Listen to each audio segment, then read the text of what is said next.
everybody. So in this video, we're gonna go over the coil curl ladder, all right?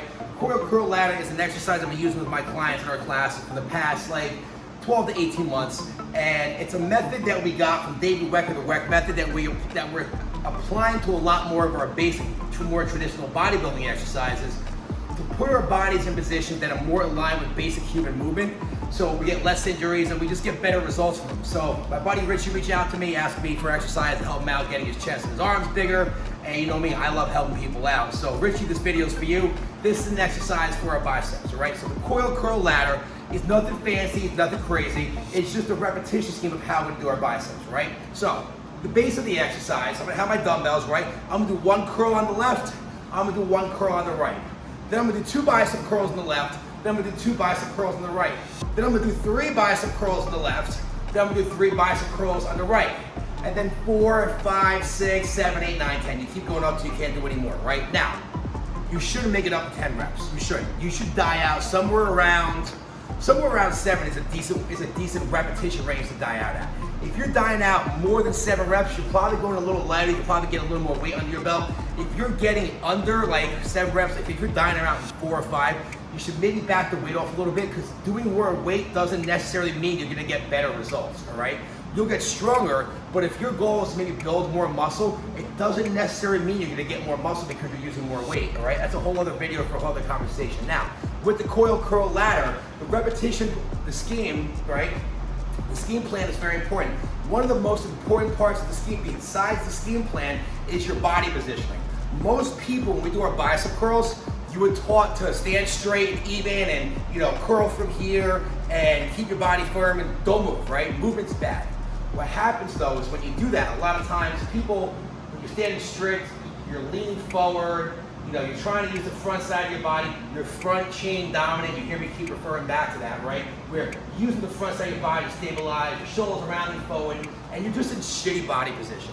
And what will typically happen is when you do your bicep curls with that typical bicep curl position, you're gonna get a lot of shoulder activation, you get a lot of neck activation, and you get a lot of extra crap in there you don't need. That's gonna take away from your gains for your biceps. So what we do, using the methods taught by David Wecker, the Weck method, and some other people we come across along the way, right?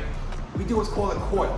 What a coil is we're shifting our body to positions of right side dominance to left side dominance, where we're using our lats and our obliques, our shoulder blades and our glutes, our sublateral subsystem to help stabilize our core and put us in better positions so we can get better activation of the muscles we're trying to get, right? So like right here, you see how when I'm standing, my head is between my feet, right? I'm dead center, which isn't necessarily good, where by shifting head over foot alignment, you see my head's right over my foot, I'm able to engage my lats, my obliques, and my shoulder blades, which takes pressure off my lower back. But what it allows me to do also, right?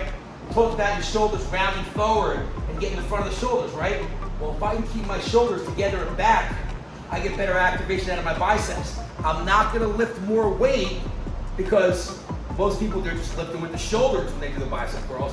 By taking the shoulders out, you may notice the amount of weight you're using going down, but I'm gonna get better activation from my biceps. So now because I'm coiled and I shift my weight head over foot, I can keep this shoulder blade together and down, my neck stays nice and long, my shoulder and my neck muscles are completely out of the equation, and I can engage with my lats and my obliques, keeping this arm tight to my body, getting all the work coming from just my bicep curl. So I'm using the sides of my body to help take away the pressure from the shoulders and the neck, all right?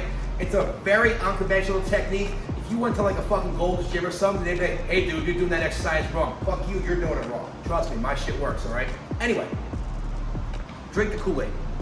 So to go over a full set with you, right? I want you to pay attention to how I'm shifting my foot head. I'm shifting head over foot.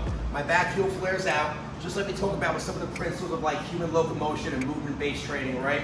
But what I'm gonna do, squeeze the back side of my body, right? Working with that posterior gyroscope, right? I'm gonna do, I always fuck this up. I'm gonna do one on the right, I'm gonna do one on the left, right? It starts off slow.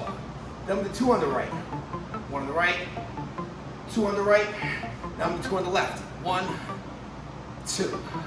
Now I'm gonna do 3 on the right. 3, 2, 1. Now I'm gonna do 3 on the left.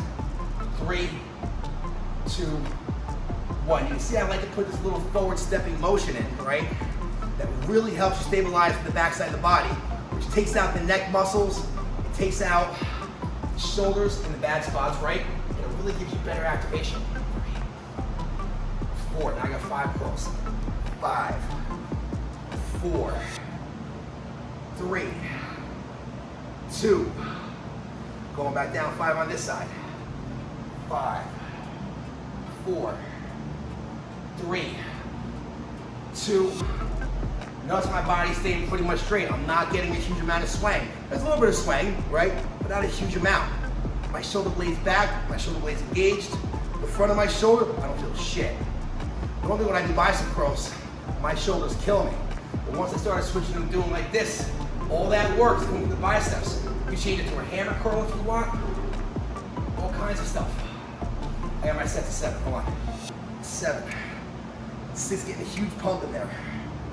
5, 4, 3, 2. I got one more on the other side. 7, 6, 5, 4, 3, 2. Great job. That was a good pump. Now, a little bit longer than a traditional bicep curl, so you have to put a little more time aside for it. But what you notice is that the pump that you get out of your bicep curls is strictly localized to just the biceps. You're not getting all the shoulder work, you're not getting the tight neck, you're not getting around in the back, you're not throwing your hips around. You're in a position where you're able to stabilize your body and move from the spots you want to without all the excess stuff. So that's a phenomenal exercise for getting a ton of repetition and a ton of blood pumping to those muscles. I would definitely recommend it and try it. If you hate it, great, listen. If it's not for you, it's not for you. But if you like it, I would definitely take it in once in a while, work it into your routine. Keep doing your regular bicep curls the other way too. You don't want to get away from those. But what these are going to do is give you a different dimension to your training that's going to stimulate some more growth, and it's going to maybe help you break past some of those plateaus and roadblocks that you find your guys stuck at right now. So Richie, I hope that helped you out. Guys, everybody else watching this video, if there's a topic you're having an issue with that you'd like us to do a video on, leave us a comment in the section below, send us a DM, send us an email, whatever, and you know your video request might be one of the next videos we do in the next couple weeks, where we get to take your idea and share it with the rest of the world to show you how we would go about fixing it if we were working with you directly. So guys, thanks for watching. Time for the hardest lift from them all. The weight's back. See you in the next one.